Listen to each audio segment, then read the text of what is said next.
பத்திரிகையாளர்களே, அனைத்து இந்திய அண்ணா திராவிட முன்னேற்ற கழக கட்சியை எவராலும் கொண்டு பண்ண முடியாது. சொல்றேன், எழுதிக்க.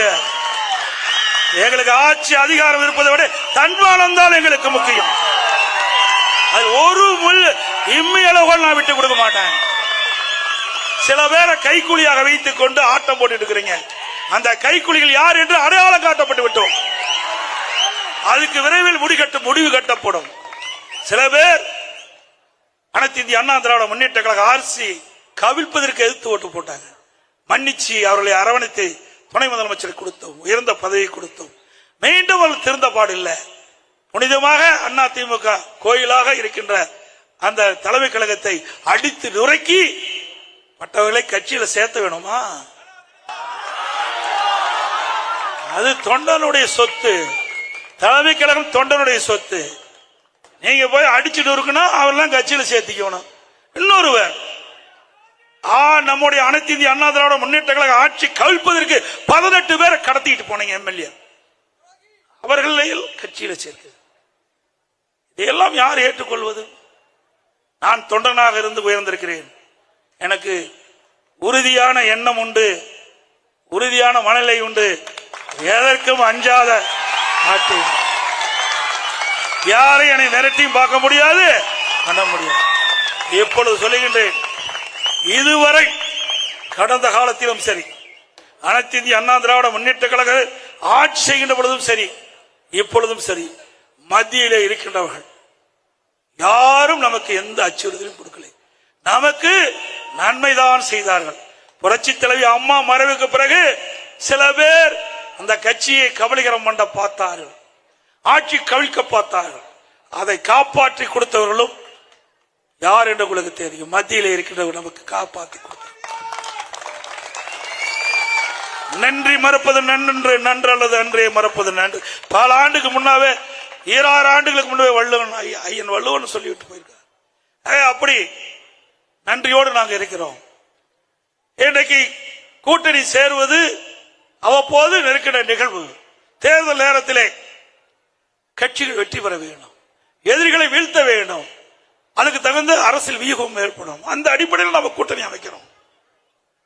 இதே திமுக கூட்டணி வச்சதில்ல. 1999ஆம் ஆண்டு பாரதிய ஜனதா கட்சியோட கூட்டணி வச்சாங்கல்ல. 2001ஆம் ஆண்டு சட்டமன்ற தேர்தலில் கூட்டணி வச்சாங்க. அப்பெல்லாம் அவர்கள் பேசல. இப்பொழுது அனைத்து இந்திய அண்ணா திராவிட முன்னேற்ற கழகம் கூட்டணி வைத்தவுடன் பயம் வந்துவிட்டது. நடைபெற்ற தேர்தலில் தோல்வியுற்றுவோம் என்று பயம் வந்துவிட்ட காரணத்தினாலே இன்றைக்கு ஏதோ பேசிக் கொண்டிருக்கின்றார்கள். எதற்கும் கவலைப்படுவதில்லை. இன்று வரை மத்தியில் ஆளுகின்றவர் நமக்கு எந்த தொந்தரவும் கொடுக்கவில்லை. நாம் கேட்பதை கொடுத்தார்கள். அதே மாதிரி இந்த பத்திரிகை, எல்லா பத்திரிகைக்கும் திமுக அடிமையாகிவிட்டது என்றுதான் எனக்கு தோன்றுகிறது. ஒரு சில பத்திரிகை தவிர திமுக காரரை பத்தி ஏதாவது போடுறாங்களா சொல்லுங்க பார்க்கலாம். எல்லாம் ஜாலரா போடுறாங்க. பயம். ஏன்னா வீட்டுல வந்து சாக்கடை ஊத்திடுவாங்களே என்னமோன்னு. அண்ணா திமுக காரன் நல்லவன், எதுவும் செய்யறது இல்ல, அதனால எப்படி வேணாலும் போட்டுக்கலாம்னு போடுறாங்க. இதே தினமல பத்திரிகை ஒரு காலத்துல மிக பிரம்மாண்டமா இருந்தது. ஆனா இன்றைய தினம் தலைகீழாக மாறிவிட்டது. வேண்டும் என்ற திட்டமிட்டு ஆளுகிட்ட கட்சி இருக்கின்ற பொழுதும் நம்மளை வசைப்பாடினார்கள். எதிர்கட்சியா இருக்கின்ற பொழுதும் நம்மை பற்றி விமர்சனம் செய்கிறார்கள். எதிர்கட்சியில் விமர்சனம் செய்யறதுக்கு என்ன இருக்குது?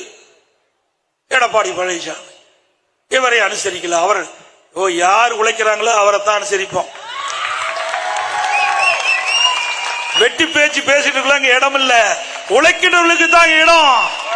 அற்புதமா சட்டமன்றத்தில் பேசுறாங்க. எனக்கு பின்னால் 100 ஆண்டு காலம் அண்ணா திமுக தொடரும். சில பேர் அண்ணா திமுக அடமான வைக்க பார்க்கிறார்கள். அதிலிருந்து அண்ணா திமுகவை காப்பாற்ற அத்தனை பேரும் நாம் துணிந்து நிற்க வேண்டும். நிற்பீங்களா?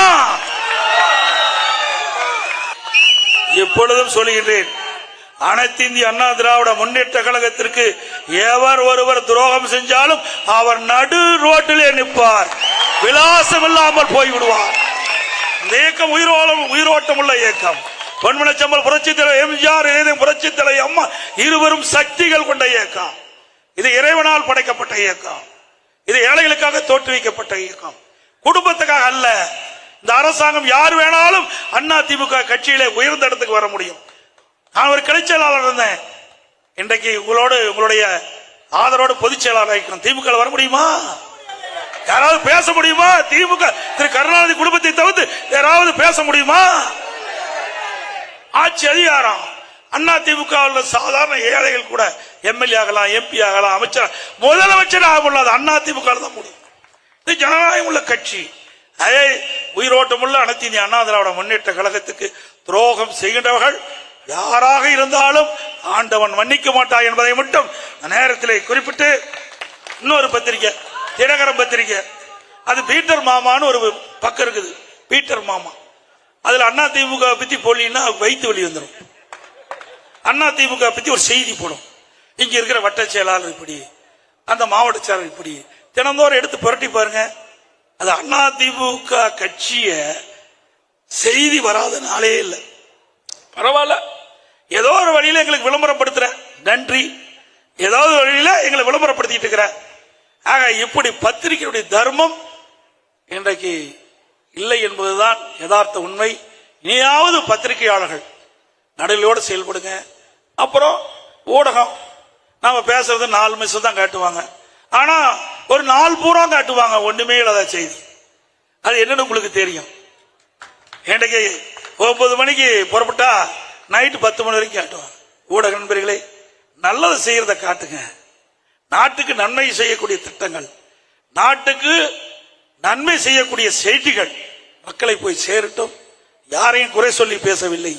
ஆனால் இந்த ஊடக செய்தியாளர்களும் பத்திரிகையாளர்களும் நடுநிலையோடு நடந்து கொள்ள வேண்டும். எங்களுக்கு ஆதரவாக செயல்பட நான் கேட்கல, ஆனால் உண்மை செய்தியை தாங்கள் வெளியிட வேண்டும் என்று அன்போடு கேட்டு, 2026ஆம் ஆண்டு நடைபெற்ற சட்டமன்ற பொதுத் தேர்தலில் நம்முடைய கூட்டணி கட்சியினுடைய சார்பாக நிறுத்தப்படுகின்ற வேட்பாளருக்கு 2 லட்சத்திலே வாக்களித்து வெற்றி பெறச்சு.